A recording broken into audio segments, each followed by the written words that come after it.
நான் தான் அப்பவே சொன்னேன்ல, இவளுக்கு வேலையை முடிக்க முடியாம திக்கி திணறி என்கிட்ட வந்து நிக்கணும். மொத்த வயரையும் பிடுங்கினா நமக்கு தானே அப்போ கரண்ட்டும் இருக்காது, ஃபேனும் ஓடாது, எதுவுமே வேலை செய்யாது. ஒரு ராத்திரி ஃபேன் இல்லாம தூங்குனா நீ ஒண்ணு கருத்து போயிட மாட்ட. அப்போ எதிரிக்கு 2 கண்ணு போகுதுன்னா நமக்கு ஒரு கண்ணு போனாலும் தப்பு இல்லைன்னு சொல்றிய. சரியா சொன்ன. கண்டுபிடிச்சிட்டு பாருங்க. அவளுக்கு வேலை நடக்க கூடாது, அப்படிதான். நீங்க சொல்றதெல்லாம் சரிதான் அப்பதா. இந்த மீனாட்சி என்னைய பார்க்கும் போதெல்லாம் பணத்தை திருடினவன்னு குத்தி குத்தி காட்டுறான். இன்னைக்கு அவ வேலை எதுவுமே நடக்க கூடாது. உடனே முருகனை வர வைக்கிறேன். அவன் எதுக்கு? ஒருவேளை அவன் மூலமா நம்ம திட்டம் தெரிஞ்சு போயிடுச்சுன்னா? அதுவும் சரிதான். இப்போ ஒயர் எப்படி கட் பண்றது? ஃபியூஸ் கேரியர் மட்டும் புடுங்கன்னா அது ஈஸியா போட்டுருவாங்களே. ஆமா, என்ன தப்பு நடந்திருக்கும்னு யாராலையும் கண்டுபிடிக்க முடியாத மாதிரி இருக்கணும். ஓகே அம்மாச்சி. யாரை கூப்பிட்டு பண்ணலாம்? சரி பண்றதுக்கு தான் அம்மாச்சி ஆள் தேவை. ஒயர் அத்து போறதுக்கு எதுக்கு ஆள் தேவை? அத நானே பண்ணிடுறேன். நீயா? நான் தான். ஐயோ வேண்டாம் தாயி. மிக்சில எனக்கு ஷாக் அடிச்ச மாதிரி உனக்கு ஷாக்கு அடிச்சிட போகுது. வேண்டாம். அப்ப யார் தான் பண்றது? நீதான் பாண்டி. நானா? எனக்கு ஷாக் அடிச்சிட்டா அப்புறம் அந்த மீனாட்சியும் தேனும் வந்து தான் எனக்கு ஹெல்ப் பண்ற மாதிரி ஆயிரும். எனக்கு தான் அப்புறம் அசிங்கமாகும். இல்ல இல்ல, அப்படியெல்லாம் ஒண்ணும் நடக்காது. இங்க பாருங்க, கொஞ்ச நேரத்துல மொத்த வீடும் இருண்டு போய் கிடக்கணும். அத நீங்க தான் பண்ணணும். இந்த வேலையாவது ஒழுங்கா பண்ணி தொலைங்க. அது உங்க பொறுப்பு. ஓகே பாண்டி, சத்தம் இல்லாம பண்ணு. யாருக்கும் சந்தேகம் வந்துடக்கூடாது. ஓகே, நான் பார்க்கறேன். போங்க போங்க போங்க.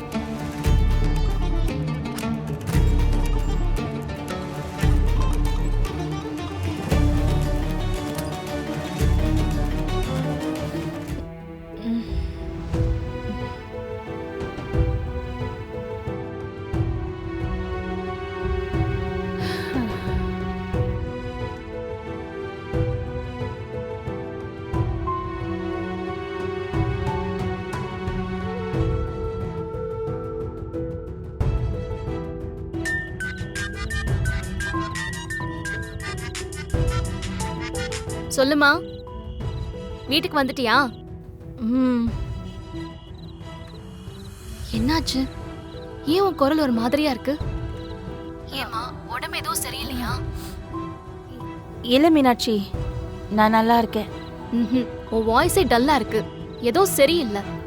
என்னம்மா, பேங்க்ல ஏதோ பிரச்சனையா? இல்ல இல்ல, அப்படி எதுவும் இல்ல.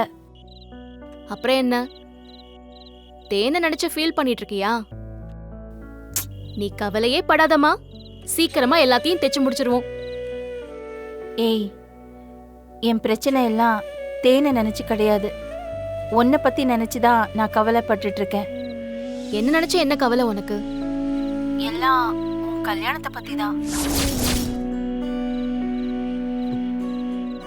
ஆரம்பிச்சிட்டியா?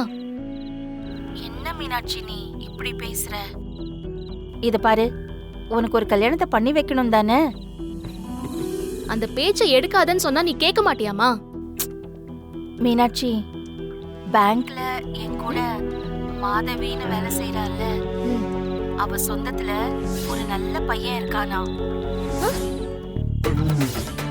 ஹலோ, நான் அகிலா பேசுறேன். ஜெய், நீ எதுக்கு ஃபோன் பண்ற?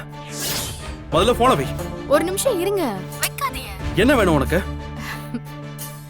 நான் இப்போ மதுரைக்கு வந்திருக்கேன். உங்க வீட்டுக்கு உங்களை பார்க்க வரலான்னு தான் இருந்தேன்.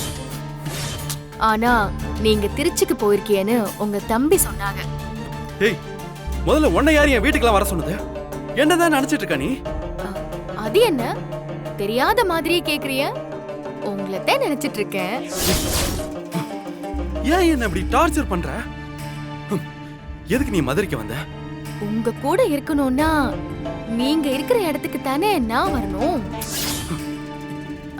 நாளைக்கு மதுரைக்கு வந்துருவியல்ல, அப்போ நான் சொல்ற இடத்துக்கு நாளைக்கு வந்துருங்க. நான் எதுக்கு வரணும்? கண்மணிக்கு ஈரோட்ல இருந்து டிசி வாங்கிட்டு வந்துட்டேங்க. இப்போ இங்கே ஒரு ஸ்கூல் பாத்திருக்கேன், நாளைக்கு அங்க சேர்க்கணுங்க. நான் லொகேஷன் அனுப்பிடுறேன், நீங்க 10 மணிக்கு கரெக்டா வந்துருங்க, சரியா? அகிலா, என்ன விளையாடிட்டு இருக்கியா நீ? அன்னைக்கே உன்கிட்ட இந்த வேலை எல்லாம் வச்சுக்காத நான் சொல்லிட்டேன். என்ன உரிமையில இதெல்லாம் நீ என்கிட்ட கேட்டுட்டு இருக்க? கண்மணிக்கு நீங்க அப்பான்ற உரிமையில தாங்க. ஊர்ல அப்படித்தானே நம்ம சேர்த்து விட்டுருக்கோம். அதெல்லாம் தான் இப்ப தப்பா ஆயிடுச்சுல. இப்ப எதுக்கு நீங்க டென்ஷன் ஆகுறீங்க? நீங்க நேர்ல வாங்க, மத்ததெல்லாம் பேசிக்கலாம், சரியா? நீ இழுத்த இழுப்புக்கெல்லாம் நான் வருவேன் நினைச்சிட்டு இருக்கியா? இங்க பாருங்க, கண்மணிக்கு நீங்க தான் அப்பான்னு எல்லா சர்டிபிகேட்லயும் இருக்கு. பர்த் சர்டிபிகேட்ல கூட அதுதானே இருக்கு. உனக்கெல்லாம் இறக்கம் பார்த்தேன் பாரு, என்ன சொல்லணும்? உன் மிரட்டலுக்கெல்லாம் பயப்படுற ஆளு நான் கிடையாது. ஐயோ, நான் உங்களை மிரட்டி பார்க்கல. நீங்க வரலன்னா கண்டிப்பா நான் அதை செய்வேன். ஹேய், உன்னால ஆனதை பாத்துக்க. முடிஞ்ச அனுப்பி பாரு. வை போன.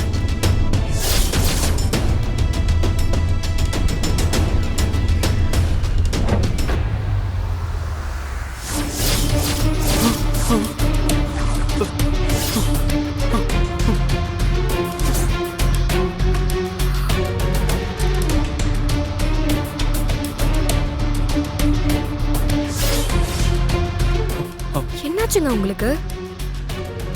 யார்கிட்ட இப்படி கோவமா கத்திக்கிட்டு இருக்கீங்க? அது ஒண்ணு இல்ல தேனு. ஒரு கடைக்காரன் எடுத்த சரக்கெல்லாம் ரிட்டர்ன் வேணும்னு கேட்டுட்டு இருக்கான். அதான் பேசிட்டு இருக்கேன். உங்களுக்கு இம்புட்டு கோவம் வருமா? அது ஒருத்தர் மாத்தி மாத்தி பேசும்போது என்ன பண்றது? இருந்தாலும் இம்புட்டெல்லாம் கோவப்படக்கூடாதுங்க. பாவம், அவங்களுக்கு என்ன பிரச்சனையோ? அப்படி யாருக்கும் பாவம் பார்க்க கூடாது தேனு. அப்படி பார்க்க போனா நமக்கே ஒரு நாள் பிரச்சனையா வந்து முடியும். நம்மள பத்தி மட்டும் யோசிச்சு விலகி போயிடணும். இங்க பாருங்க, நல்ல மனசோட நாம 4 பேருக்கு நல்லது பண்ணா கண்டிப்பா நம்ம வாழ்க்கையில அதுக்கான பலன் நல்லதா தான் முடியும். உலகத்துல எல்லாரும் ஒன்ன மாதிரி இருந்துட்டா பரவாயில்லையே. ஆனா சில பேரு ரொம்ப சுயநலவாதியா இருக்காங்க. நம்ம செஞ்ச உதவியை எல்லாத்தையும் மறந்துட்டு நம்மளையே மிரட்டி பாக்குறாங்க. மிரட்டி பாக்குறாங்களா? இல்ல வேலையில சொல்றேன். ரிட்டர்ன் வேணும்னு மிரட்டுறாங்க. அதான். சரி, அதை விடு, நான் பாத்துக்கிறேன். வேலை எல்லாம் எப்படி போயிட்டு இருக்கு? ரொம்ப கஷ்டமா இருக்கா? அதெல்லாம் இல்லைங்க, மீனாட்சி கூட பேசிட்டே வேலை பாக்குறதால நேரம் போறதே தெரியல. ஓ, நூலு காலி ஆயிடுச்சு, அது எடுக்க தான் வந்தேன். ஆ, சரிங்க.